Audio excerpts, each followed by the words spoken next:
அண்ணே பாருங்கதா வா பூங்குடி உட்காருங்க. இல்ல பரவாயில்லண்ணே.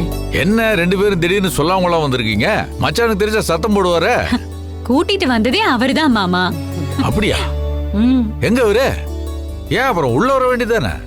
உங்களை பாக்குறதுக்கு அவருக்கு குற்ற உணர்ச்சியா இருக்கான். குற்ற உணர்ச்சியா? என்ன ஆச்சு மச்சானுக்கு? இல்லண்ணே, அன்னைக்கு ரிஜிஸ்டர் ஆபீஸ்ல வச்சு உன்னை ஏமாத்தி நிலத்தை கோயிலுக்கு எழுதி கொடுத்தாருல. அதுக்கப்புறம் அவருக்கு நிம்மதியே இல்லாம ஒழுங்கா சாப்பாடு இல்ல, தூக்கம் இல்லன்னு வர வழியில ரொம்ப புலம்பிட்டு வந்தாரு மாமா.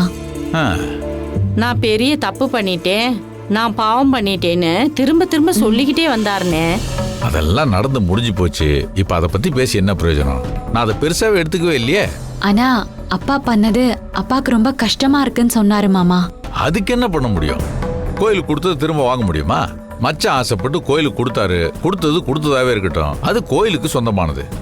அது இல்லண்ணே, அந்த இடத்த எழுதுனதுக்கு அப்புறம் வீட்டுல என்னென்னமோ பிரச்சனை வந்துருச்சுனே. அதனால அதுக்கான பணத்தை உங்ககிட்ட கொடுத்துட்டு வர சொன்னாருனே. இந்தா என்ன பண்ற?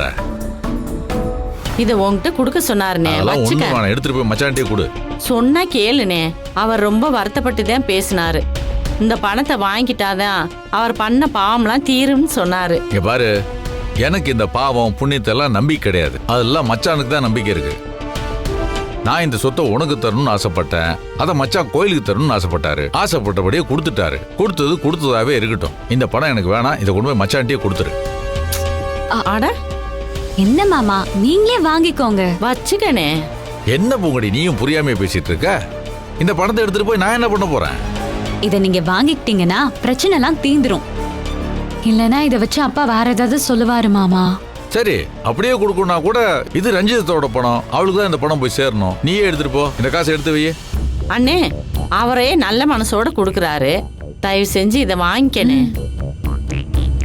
இதுக்கப்புறம் நம்ம 2 குடும்பமும் ஒன்னாயிரும்ல.